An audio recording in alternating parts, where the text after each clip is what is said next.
चरक संहिता सूत्र स्थान अध्याय 17 कियन शीर्षीय। यहाँ देखिए शिरो रोग के निदान और संप्राप्ति कह रहे हैं ये श्लोक नंबर 8, 9, 10 और 11 में।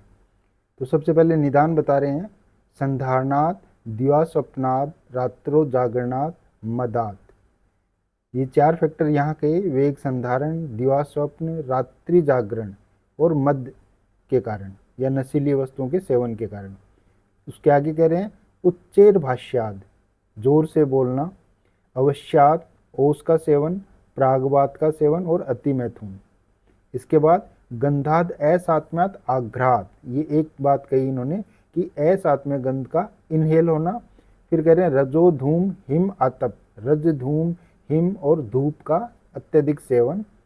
आहार में कह रहे हैं गुरु अम्ल हरित आदानात, गुरु अम्ल और हरित जो शाक है उसका अधिक सेवन करना।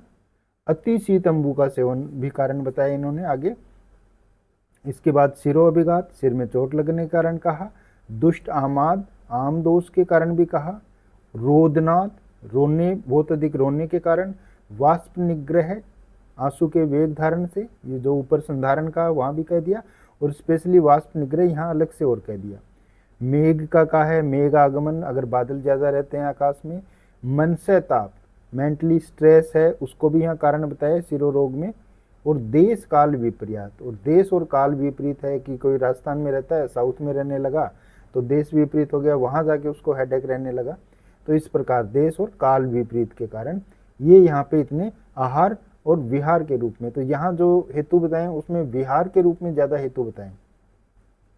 अब इसके बाद में बेसिकली होता क्या है, संप्राप्ति में बता रहे हैं कि होता कैसे है सिरो रोग।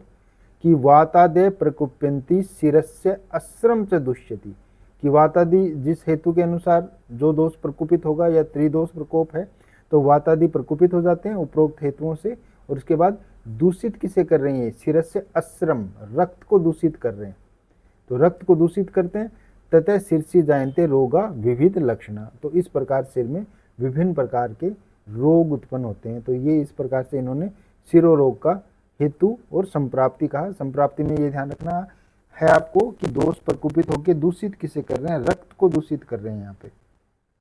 तो हमें चिकित्सा में भी स्पेशल ध्यान रखना होगा कि जो दोषों की चिकित्सा तो करनी है, लेकिन साथ में रक्त धातु की शुद्धि के लिए भी चिकित्सा करनी होगी। इसके आगे सिर की परिभाषा आप कह रहे हैं आगे, प्राणा प्राण भरताम यत्र श्रीता सर्व इंद्रियाणि च यद उत्तम अंगम अंगानाम शिरस तद अभिधीयते। सिर की परिभाषा लिख दी इन्होंने यहाँ पे।